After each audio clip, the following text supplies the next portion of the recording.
اول خو د ایمان سره مرګ غواړم خو سترګو ډېر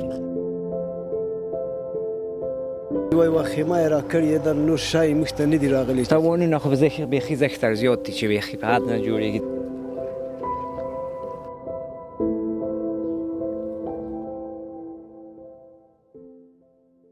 د افغانستان په هرات ولایت کې د پرلپسې خونړیو زلزلو له امله د اکتوبر تر 11 نیټې پورې د وژل شوو کسانو شمیر شاوخوا 2400 تنو ته رسېدلی دی. د یاد ولایت زنده جان او غوریان هغه ولسوالۍ دي چې تر ټولو زیاته مرګ ژوبله لري. په یادو ولسوالیو کې تر 2000 زیات کورونه په بشپړه توګه ویجاړ شوي دي. د دې ولسوالۍ اوسیدونکي چې په ډیر بد وضعیت کې قرار لري د بیړنیو مرستو غوښتنه کوي.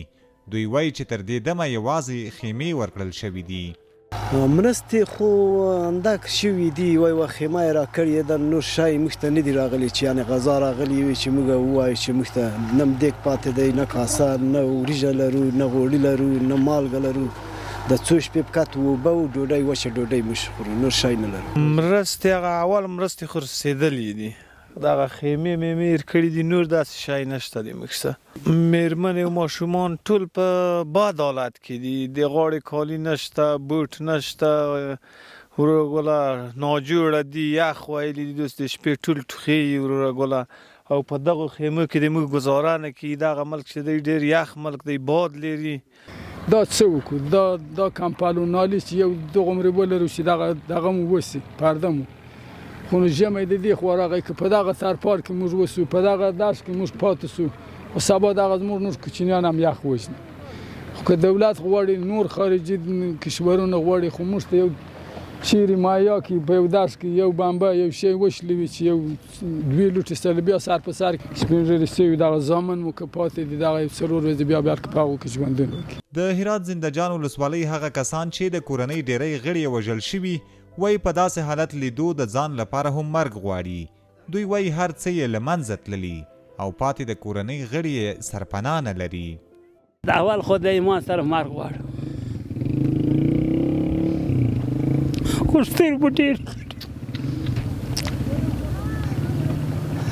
دنیا مو ډېر تاباله کړې خدای راکړي. اوس نو د ټولو خو بېوار نه مرې زه سپین ږیری یم دا نور کوچنیان مشته سرپناه غواړي ژوندی د لاسه تللي دي روزمره باید سره ته کمک وشي د دولت د مؤسسو د ټول دغه غوښتنه. موږ شهیدان چې دي درې نجونې دي یوه مې مور وفات شوله یوه هم د بل ورور ښځه وفات شوله. تاوانونه خو بیخي زښتر زیات دي چې بیخي په حد نه جوړېږي. دغه کوټې خو بیخي یوه سالمه نه ده نه ټول لوټې کوم شی هم چې پون په دغه لوډر په دغه باندې ایستلي دلته پروته دي او تاسو په خپلو سترګو باندې وینئ. نور هم پوخته تر اوسه پورې دا د 2 کوټو سامان موږ ایستلی نو ټول دلته پروته دي. یم خو خونه یې مانه ده دا مې ویجاړ کور دی چې تاسو یې وینئ. 2 مې لورانې شهیدانې شوي دي. بس دا لا قهر او غضب دی چې پر موږ راغلی دی. خو چې هر څه و بس ټول پکې ماشومان ووژل شول. هلته مدرسه وه چې شاوخوا 30 ماشومانو پکې زده کړې کولې. ټول له دې پاڼې نړۍ څخه لاړل شهیدان شول. د هرات ولایت زلزله ځپلو سیمو ته تللي روغتیایي ټیمونه وایي د خلکو روغتیایي حالت ډیر خراب دی.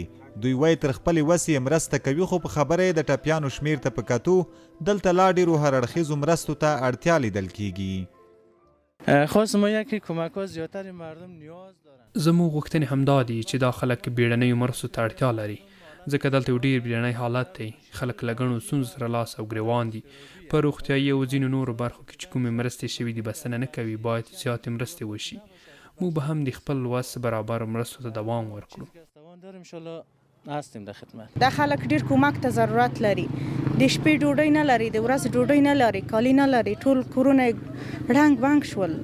هر شي ته د ضرورت لري دوا ته پیسو ته خوراک ته ډیر مشکلات لري د خلک. د افغاني سرې میاشتې ټولنې مرستندویه ډلې هم د هرات ولایت زلزله ځپلو سیمو ته په خپل وخت رسېدلي دي. دوی وایي تر دې دمه هغه مرستې چې په لاس کې لري تر ټولو اړمنو رسولي دي. خو ټینګار په دې کوي چې دلته لا زیاتو مرستو ته اړتیا ده. موږ غوښتنه د ټولو اسلامي هیوادو او نور هغه بشردوستو هیوادو څخه دا ده چې د دې خلکو لپاره همکاري وکړي. دا خلک ډېر شیانو ته ضرورت لري، دا خلک سرپناه نه لري، دا خلک ژمی را روان ده، د ګرمۍ نه شیان نه لري، او موږ صرف دغه ضرورت چې موږ د امکانات چې موږ په لاس د خیمې وو، د کټ وو، د اشپزخانې وو او د صحت لپاره شو کمپل وو، دا شیان موږ ته ورکړي دي او غوښتونکي دا یو او دا خلک هم په دې هکله باندې ضرورت دغه دی چې بالاتر همکاري او د مشکلات چې حل شي.